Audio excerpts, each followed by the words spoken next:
इस मूवी का start China के एक शहर को दिखाते हुए होता है जहां रोड्स ट्रैफिक की वजह से जैम थे और यहीं एक कार में हम एक छोटे बच्चे फेई को देखते हैं जो अपनी कार के मिरर को नीचे करके विंडो से इर्द गिर्द देख रहा था। लेकिन तब उसे कुछ अजीब फील होने लग जाता है जब वो देखता है कि रेस्टोरेंट में बैठे हुए लोगों का सारा खाना हवा में उड़ने लगा है। यहाँ वो देखता है कि सभी लोग अपनी कार से निकलकर रोड पर जमा हो गए हैं और आसमान की तरफ देख रहे हैं जहाँ आसमान पर एक जायंट मॉन्स्टर हर चीज को अपनी तरफ खींच रहा है, यहाँ तक कि बिल्डिंग्स को भी। वहाँ खड़े हुए सारे लोग उस मॉन्स्टर को देखकर बहुत ज्यादा डर रहे थे क्योंकि वो मॉन्स्टर इस सिटी की हर चीज खा रहा था और इस चीज को देखते हुए अब लोग उस जगह से दूर भाग रहे थे। वो मॉन्स्टर आहिस्ता आहिस्ता शहर के अंदर लोगों के करीब आता जा रहा था और अपनी बॉडी के डिफरेंट पार्ट्स से ऐसे मॉन्स्टर्स रिलीज कर रहा था जो जमीन पर गिरकर चीजों को नुकसान पहुँचा रहे थे और साथ ही साथ उसकी बॉडी में से निकले हुए वो मॉन्स्टर सभी इंसानों को भी खा रहे थे। मूवी का सीन यहीं से कट होता है और हमें एक लड़के को दिखाया जाता है जिसके बारे में हमें पता चलता है कि ये मूवी के स्टार्ट में दिखाया जाने वाला बच्चा फेई है जो कि उस दिन ड्रैगन के अटैक से बच गया था और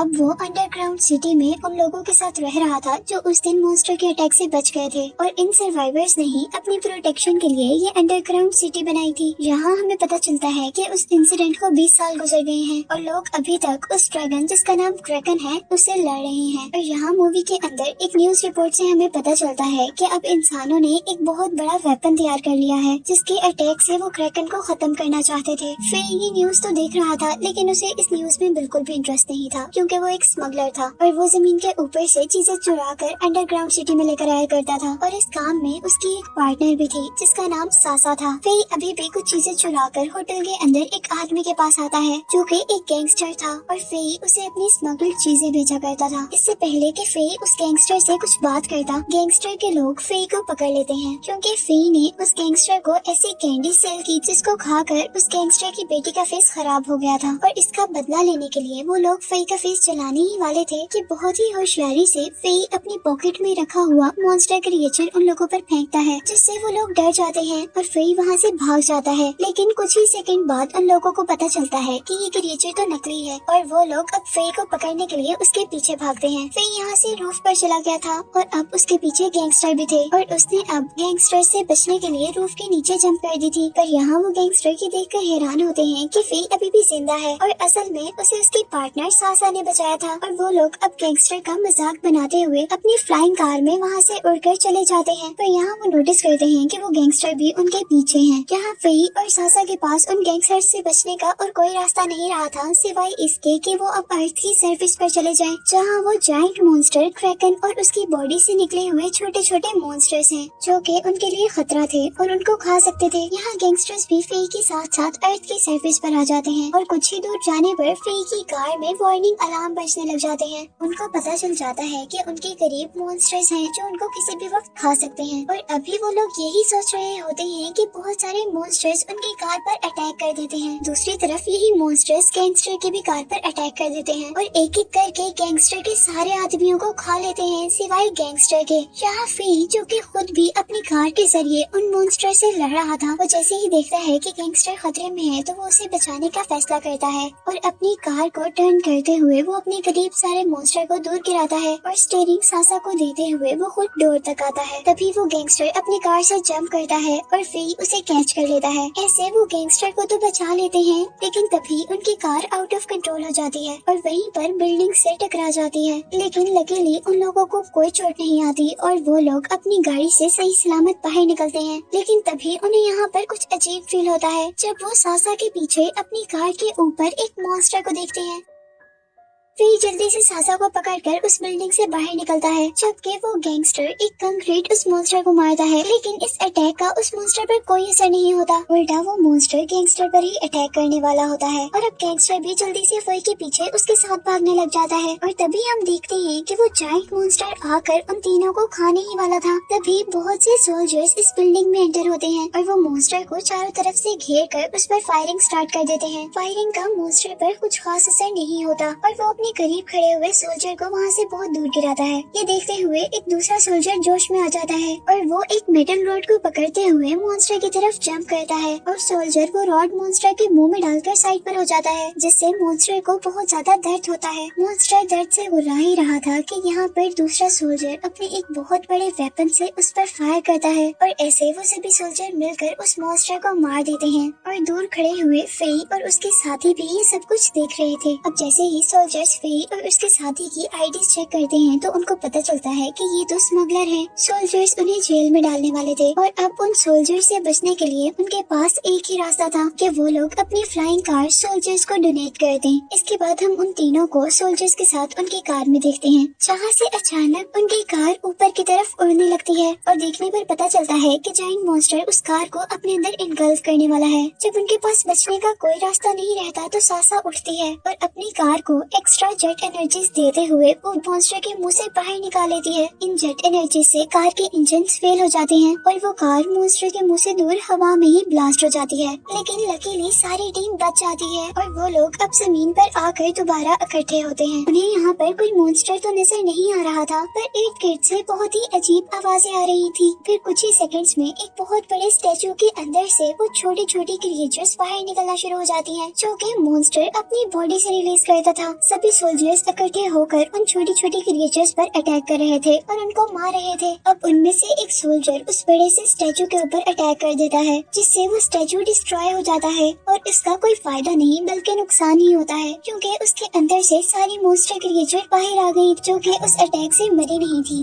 वो सब लोग मिलकर अब इन क्रिएचर से लड़ रहे थे, लेकिन जैसे ही उन्हें रियलाइज होता है कि ये क्रिएचर बहुत ज्यादा है और वो इनसे नहीं लड़ सकते, तो कैप्टन प्लान बनाता है कि एक सोल्जर इन्हें अपनी वेव गन से दूर करेगा और बाकी सोल्जर्स फेई और को लेकर सबवे स्टेशन तक जाएंगे। सारे लोग उसके प्लान से एग्री करते हैं और वो लोग ऐसा ही कर रहे होते हैं कि तभी जमीन हिलने लगती है और उसके अंदर से जैसी छोटी छोटी क्रिएचर्स थी वैसी एक बहुत बड़ी क्रिएचर निकल कर आती है, जिसकी गुस्से वाली आवाज से एक मिनट के लिए वो सभी लोग डर जाते हैं। लेफ्टिनेंट सब लोगों को वहाँ से भागने का कहती है और खुद उस क्रिएचर को मारने लग जाती है, पर यहाँ अब वो क्रिएचर जैसे ही उस पर अटैक करने वाला था तो वो जमीन पर स्लाइड करते हुए अपने आप को बचाती है और मॉन्स्टर से दूसरी तरफ जाकर उस पर दोबारा अटैक करती है। और उसी टाइम वो मॉन्स्टर अपने टेंटिकल का यूज करते हुए उस लेफ्टिनेंट को दूर गिराता है और दूसरी तरफ मुड़कर अब फेई को पकड़ लेता है। वो मॉन्स्टर फेई को घुमाकर दूर गिराता है और अब उसे मारने ही वाला था कि अचानक वो रुक जाता है और फेई देखता है कि उसे सोल्जर्स ने बचाया है। अब सभी लोग उस मॉन्स्टर से बचकर भाग रहे थे और उनमें से एक सोल्जर उस मॉन्स्टर की अटेंशन डाइवर्ट कर रहा था, लेकिन एलियन गुस्से में उस पर अटैक करता है, जिसकी वजह से उसके हाथ से उसकी गन गिर जाती है और जैसे ही वो अपनी गन को लेने के लिए नीचे बैठता है तो एलियन अपना टेंटिकल उसकी बॉडी में स्टैब कर देता है। सभी लोग अपने साथी को मरता हुआ देखकर बहुत ज्यादा दुखी हो रहे थे और वो सोल्जर अपने आप को सेक्रीफाइस करते हुए उन सबको यहाँ से बचकर भागने का कह रहा था। इसके बाद हम सब लोगों को सबवे स्टेशन के अंदर देखते हैं और यहाँ हमें पता चलता है कि ये स्पेशल सोल्जर्स एक स्पेशल मिशन पर हैं। उन्होंने उस मेन मॉन्स्टर को मारने के लिए एक टेक्नोलॉजी बनाई है, जिस मॉन्स्टर ने पूरी दुनिया में ये क्रिएचर्स फैलाई थी। और अब क्योंकि कुछ ही देर में वो मॉन्स्टर अब दोबारा यहाँ आने वाला था, तो उन लोगों का प्लान था कि उसके क्रिएचर रिलीज करने से पहले ही वो उसको मार देंगे। लेकिन क्योंकि इन सोल्जर्स का साथी यहाँ पर मर गया था तो बाकी सोल्जर्स बहुत ज्यादा दुखी थे और उनमें से एक सोल्जर तो ये भी कह देता है कि अब हमें ये मिशन नहीं करना और साथ ही वो अपनी फ्रेंड की मौत का जिम्मेदार फेई को कहता है। यहाँ कैप्टन उनकी लड़ाई खत्म करता है और कहता है कि अब हमें मिलकर वो मिशन कंप्लीट करना होगा ताकि उनकी फ्रेंड की मौत बेवजह न रहे। जहाँ पर फेई को भी एहसास होता है कि सिचुएशन कितनी ज्यादा खराब हो रही है और वो अब सोल्जर्स की मदद करने के लिए उनको वो खुफिया रास्ता बताता है जिस रास्ते से वो चीजें स्मगल किया करता था। वो सभी लोग उस टनल से होते हुए अंडरग्राउंड सिटी में जा रहे थे कि तभी वहाँ पर वो क्रिएचर्स अटैक कर देती हैं और आखिर जब वो लोग अंडरग्राउंड सिटी तक पहुँचते हैं तो ये देखकर शॉक हो जाते हैं कि मॉन्स्टर्स ने अब अंडरग्राउंड सिटी पर भी अटैक कर दिया था और यहाँ पर भी सारे लोग मर गए थे।